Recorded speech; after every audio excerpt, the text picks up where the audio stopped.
होते की संत गाडगेबाबांचा खूप मोठा प्रभाव आहे. तर सर, तुमचं हे पुस्तक लिहिण्यामागचं एक वेगळं कारण काय आहे, किंवा तुम्हाला असं का वाटलं की मी म्हणजे संत गाडगेबाबावर पुस्तक लिहिलं पाहिजे? कारण की मार्केटमध्ये संत गाडगेबाबावर खूप सारे पुस्तक अवेलेबल आहेत. मग तुम्हाला असं का वाटलं की मी त्या विषयावर किंवा त्या व्यक्तीवर हे पुस्तक लिहिलं पाहिजे? आपण आता सध्या विज्ञान आणि तंत्रज्ञानाच्या युगात, आणि विज्ञान आणि तंत्रज्ञानाच्या युगात असताना म्हणजे मोबाईल सारखं कर्लो दुनिया मोठीने सारखं डिव्हाइस आपल्या हातात आहे.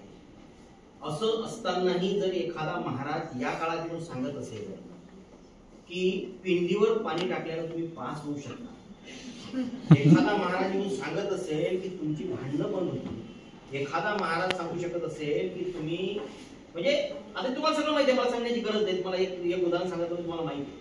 अशाही परिस्थिती की घर बसल्या जगातली कुठली माहिती जाग्यावर भेटत असताना पण त्या काळामध्ये गाडगेबाबांनी किती धाडसानं काम केलं असेल. आज जर आज म्हणजे खऱ्या अर्थाने गरज काय लक्षात घ्या, एखादी गोष्ट जर मी एखादी धाडसानं बोलण्याचा जर प्रयत्न केला तर लोक मला मारायला येतील का ही भीती माझ्या मनात. पण त्या काळामध्ये गाडगेबाबांनी कशा पद्धतीने समाजकार्य काम उभं समाजामध्ये काम उभं केलं असेल. गाडगेबाबा अतिशय मागास खेड्यामध्ये जाऊन लोकांना सांगत होते की बाबा रे, मंदिरात गेल्यानं देव दिसत नाही तर कशाने दिसते, तर दिव्याने दिसते. मग देव मोठा का दिवा मोठा हा प्रश्न उपस्थित करण्याचं धाडस गाडगेबाबांमध्ये त्यावेळेस होतं. लोक जिथं उदाहरणार्थ बैरमची गोष्ट घ्या, आमच्या उपराईची घ्या, किंवा इथं हिंगणघाटला गिरड नावाचं ठिकाण आहे, तिथं जर गाडगेबाबांवर मारायला लोक धावली. मग अशा परिस्थितीत त्यांनी जे उभं काम केलं ते खऱ्या अर्थानं त्या दिवशी गरजेचं होतेच होतं. पण मला आज असं वाटतं की त्याच्याही पेक्षा जास्त गरजेचं आज जे खरं त्या पुस्तकाची गरज आज जास्त आहे, कालच्या पेक्षा आज जास्त आहे. कारण गाडगेबाबा त्याला सांगून गेले, पण त्याचं इम्प्लिमेंटेशन आजच्या काळात होणार. किती मुली आज गुरुवार करतात, किती मुली आज उपवास करतात, खरंच त्याच्यामुळे काही उपयोग आहे का?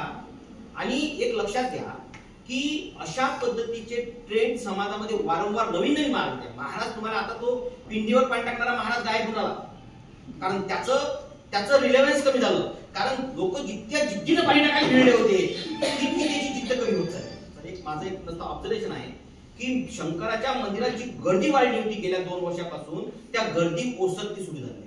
मग आता नवीन पर्याय देणं सुरू आहे, नवीन महाराज पुढे आले, बाबा बागेश्वर सारखा महाराज असेल. कारण इथं आपल्याला जर कुठंतरी ब्रेक द्यायचा असेल, याला कुठंतरी आपल्याला थांबवायचं असेल, तर गाडगेबाबांचं चरित्र त्यासाठी फार आदर्श आहे. कारण गाडगेबाबांनाही आम्ही महाराज म्हणतो, त्यांनाही आम्ही साधू म्हणतो, त्यांनाही आम्ही बुवा म्हणतो, पण बाबा कसा असला पाहिजे. आणि तुकडोजी महाराजनं फार सुंदर वर्णन केलं. तुकडोजी महाराजनं जेव्हा गाडगेबाबांना श्रद्धांजली दिली आणि श्रद्धांजलीचे त्यावेळेस एक गीत पडलं, अतिशय सुंदर गीत आहे, माझ्या पुस्तकामध्ये त्याचा समावेश आहे. सुनी खबर की संत गाडगे बाबा हमको छोड़ गए, सुनी खबर की संत गाडगे बाबा हमको छोड़ गए, धड़क भरी छाती में हमको तो पल भर होश नहीं रहे. वाहवारे जनसेवक तातू नए युग का उजियारा, वाहवारे जनसेवक तातू नए युग का उजियारा, साधू को आदर्श बतलाने बिताया जीवन तूने सारा. म्हणजे आपल्यासाठी ते पुस्तक आवश्यकच आहे, गाडगेबाबा चरित्र आवश्यक आहे. पण तुकडोजी महाराजांनी काय सांगितलं की जेवढे काही साधू महाराज असतील त्यांच्यासाठी खऱ्या अर्थाने गाडगेबाबांचं चरित्र आवश्यक. ही गोष्ट जर लक्षात घेतली, म्हणून त्याच्यात अंधश्रद्धा निर्मूलनाचे घटक आले. शिक्षणाच्या बाबतीत गाडगेबाबांनी अतिशय टोकाची भूमिका घेतली, जी टोकाची भूमिका कोणीच घेतली नाही. इतकं टोकाची भूमिका घेणारा माणूस या देशातही कोणी झाला नाही. की घरावरचं टी विका, घरावरचं कबीर विका, घरातलं ताट भांडी का, बायकोने लुगडं घेऊ नका, हिवाळ्याला पाहुणचार करू नका. इतकं टोकाचं कुठं सांगितलं का? इतकं टोकाचं कोणच सांगत नाही. हे गाडगेबाबा 51 वर्ष प्रत्येक गावामध्ये जाऊन सांगितले. आणि ही भावना रुजली पाहिजे लोकांच्या मनामध्ये की शिक्षण किती महत्वाचं असलं पाहिजे. शिक्षण किती महत्वाचं आहे की गाडगेबाबा म्हणतात की हातावर भाकर खाऊन घ्या, एखादा नसेल काही कसंही खा, फक्त पण काय घ्या, शिक्षण. इतकं टोकाचं शिक्षणाविषयी गाडगेबाबांनी सांगितलं. अंधश्रद्धा निर्मूलनानं गाडगेबाबांनी प्रहार केले. आणि एवढ्यावरच गाडगेबाबा थांबले नाही, तर मग अनेक महाराज आहेत. तुम्हाला महाराजांचे आश्रम तुम्ही पहा. महाराजांचे आश्रम का महत्वाचा आहे की महाराजांचे आश्रम तुम्ही पहा, प्रचंड मोठे करोडो रुपयाचे आश्रम महाराजांचे होते. पण गाडगेबाबा महाराज होते, पण त्यांनी स्वतःचा आश्रम उभा केला नाही.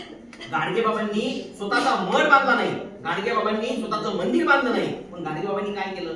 गाडगेबाबांनी झरण्याच्या सोयी निर्माण केल्या. मग गाडगेबाबांनी धर्मशाळा बांधल्या, गाडगेबाबांनी पानपोया उभे केल्या, गाडगेबाबांनी दवाखाने उभे केले, गाडगेबाबांनी वृद्धाश्रम उभे केले, गाडगेबाबांनी कुष्ठधाम उभे केले, अशा प्रकारच्या शाळा उभ्या केल्या. म्हणजे ज्या ज्या जगण्याच्या सोयी आहेत त्या उभ्या करण्याचं काम उभं केला. म्हणून तुकडोजी महाराज काय म्हणते, वाहवारे जनसेवकता तू नई युग का उजियारा, साधू को आदर्श बदलाने गीताया जीवन तुम्ही सारा. एक तर नवीन युगाचा उद्धार करता तू होतास आणि त्याचबरोबर तुझे चरित्र असं आहे की संपूर्ण समाजासाठी, साधूंसाठी ते आदर्शवत आहे. आणि असं तुकडोजी महाराजांनी म्हटलंय. म्हणजे एकंदरीत जर आपण विचार केला, म्हणजे गाडगेबाबांचं वैशिष्ट्य अजून एक दुसरं होतं की स्वतः तर काम केलंच, पण जी लोक त्या क्षेत्रात काम करत होती त्या लोकांना मदत केली. जशी रयत शिक्षण संस्था आज जी उभी आहे त्याच्या मागे गाडगेबाबांचं मोठं योगदान आहे. नाहीतर रयत शिक्षण संस्था 1948 मध्ये बंद पडलेली असते. 1948 ला बंद करण्याच्या पद्धती याच्यावर आली होती, पण ती केवळ संस्था सुरू झाली गाडगेबाबांच्यामुळे.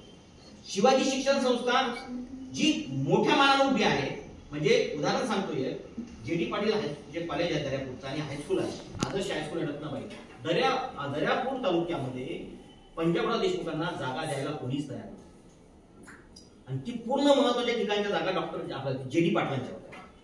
जेडी पाटलांचे आणि गाडगेबाबांचे संबंध होते. गाडगेबाबांना कोणी सांगायला गेलं नाही की बा इथं पंजाबरावांना शाळा काढायची आहे, तर शाळा काढायची आहे, तर म्हणून गाडगेबाबांना कोणी सांगायला गेलं नाही. पण गाडगेबाबांना कुठून तरी माहित पडलं की पंजाबरावला इथे शाळा काढायची आहे, पण जागाच मात्र जेडी पाटील देत नाही.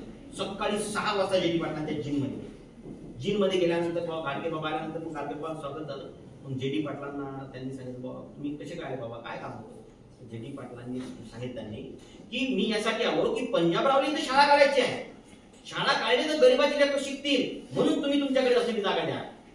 एकाच शब्दात जेडी पाटलांनी होकार दिला की त्यांना कोणाला तरी पाठवायला सांगा, त्यांना जेवढी जागा पाहिजे असेल तेवढी जागा मी उद्याच्या उद्या, आजच्या आज, उद्याच्या उद्या करू तेवढी. कुठपर्यंत ती जेडी आदर्श हायस्कूल, रत्नाबाई हायस्कूल आणि जेडी पाटीलचा जर परिसर पाहिला तर तो जवळजवळ 25-30 एकराचा परिसर असेल. तेवढी जागा गाडगेबाबांच्या एका शब्दामध्ये.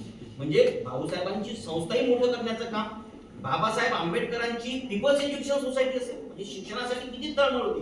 हे पुस्तक महत्वाचं काय की शिक्षणासाठी की अतिशय तळमळ होती बाबांची ते दर्शवते. गाडगेबाबांनी पंढरपूरला एक धर्मशाळा काढली होती आणि फक्त यात्रेच्या काळात तिथं लोक राहतील आणि इतर वेळी अस्पृश्य मुलांसाठी वसतिगृह चालेल अशी भूमिका असते. पण 1949 ला ते वसतिगृह आणि धर्मशाळा गाडगेबाबांनी डॉक्टर पंजाबराव देशमुखांना दिली. ती धर्मशाळा मिळवण्यासाठी अनेक संस्थांनी प्रयत्न केले, पण गाडगेबाबांनी बाबासाहेब आंबेडकरांना दिली. आणि देताना ते कागद सुपूर्द करताना गाडगेबाबांनी एक वाक्य फार सुंदर म्हटलं होतं की मी माझी लेक भल्या घरी देतो. आज माझी लेक भल्या घरी पडली याचा आनंद आहे. म्हणजे गाडगेबाबांनी ज्या संस्था उभ्या केल्या त्या लेकराप्रमाणे त्याला जोपासलं. माझी लेक भल्या घरी पडली याचा मला आनंद आहे. कोणाला दिली? बाबासाहेबांना दिली म्हणून. म्हणजे कल्पना करा की इतकी टोकाची भूमिका, शिक्षणाविषयीची जागरूकता जी आहे ती गाडगेबाबांनी निर्माण केली. आणि गाडगेबाबांनी जागोजागी शाळा, आश्रमशाळा निर्माण केल्या आणि ज्या ज्या लोकांनी प्रयत्न केले त्या सगळ्या लोकांना मदत करून त्या संस्था उभं करण्यात देखील काम गाडगेबाबांनी केलं. हे या पुस्तकातलं खऱ्या अर्थानं ठळकपणे नमूद करा. आणि आजच्या काळात त्या पुस्तकाचं इतर गोष्टींपेक्षा फार महत्व आहे, कारण विज्ञान तंत्रज्ञानाच्या युगात आम्ही अंधश्रद्धा, बुवाबाजी, त्याचबरोबर आम्ही वेगवेगळ्या व्यसनाधीनता असेल या सगळ्या गोष्टींकडे आमचा जो वाढता कल आहे ते कुठेतरी कमी झाला पाहिजे. म्हणून या पुस्तक लिहिण्यामागची